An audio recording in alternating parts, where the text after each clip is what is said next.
আজি আমি অসম চাহ জনজাতি ছাত্ৰ সন্থা আট্ৰা দাইছা কৰ্দৈগুৰি উপশাখা সমিতিয়ে দাইছাজান চাহ বাগিচাৰ মুখ্য কাৰ্যালয়ত 1 ঘণ্টীয়া ধৰ্ণা কাৰ্যসূচী ৰূপায়ণ কৰিছোঁ। চাহ শ্ৰমিকসকলৰ যি জ্বলন্ত সমস্যাসমূহ আছে এই সমস্যাসমূহৰ সমাধানৰ দাবীত আচলতে দাইছাজান চাহ বাগিচা শ্ৰমিকসকলৰ বহুতো সমস্যা আছে।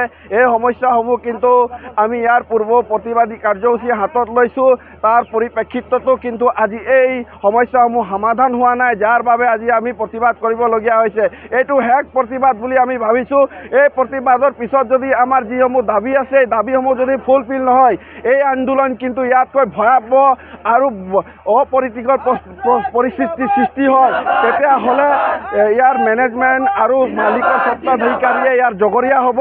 কাৰণ আমি বাৰম্বাৰ স্মাৰক পত্ৰ প্ৰদান কৰি আহিছোঁ।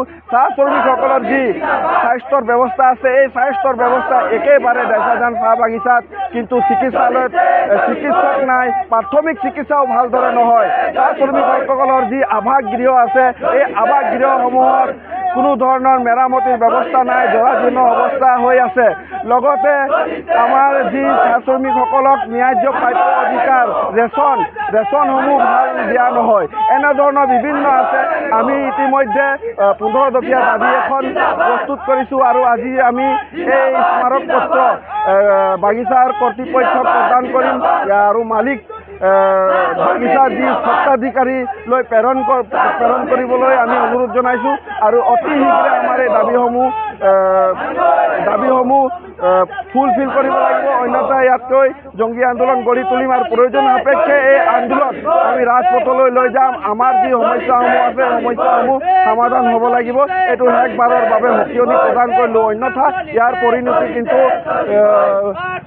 ভয়াৱহ হ'ব আৰু আমাৰ এই শ্ৰমিকসকলক কিন্তু বাৰে প্ৰতি প্ৰবঞ্চনা কৰাৰ পৰিলক্ষিত হৈছে।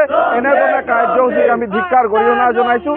ই কেতিয়াও গ্ৰহণযোগ্য হ'ব নোৱাৰে আৰু আমি এই দাবীসমূহ যদি 1 মাহৰ ভিতৰত ফুলফিল নহয়, তেতিয়া ইয়াতকৈ বিক্ষোভ গণ আন্দোলন কাৰ্যসূচী গঢ়ি তুলিবলৈ একদম ধন্যবাদ। জয় অসম, জয়টো আট্ৰা।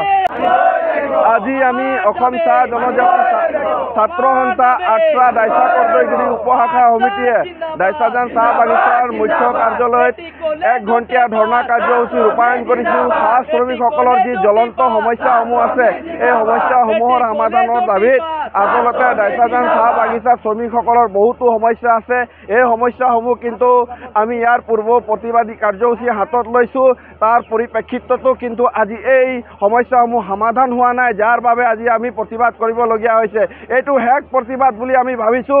এই প্ৰতিবাদৰ পিছত যদি আমাৰ যিসমূহ দাবী আছে এই দাবীসমূহ যদি ফুলফিল নহয়, এই আন্দোলন কিন্তু ইয়াতকৈ ভয়াৱহ আৰু অপৰিতিকৰ পৰিস্থিতিৰ সৃষ্টি হয়।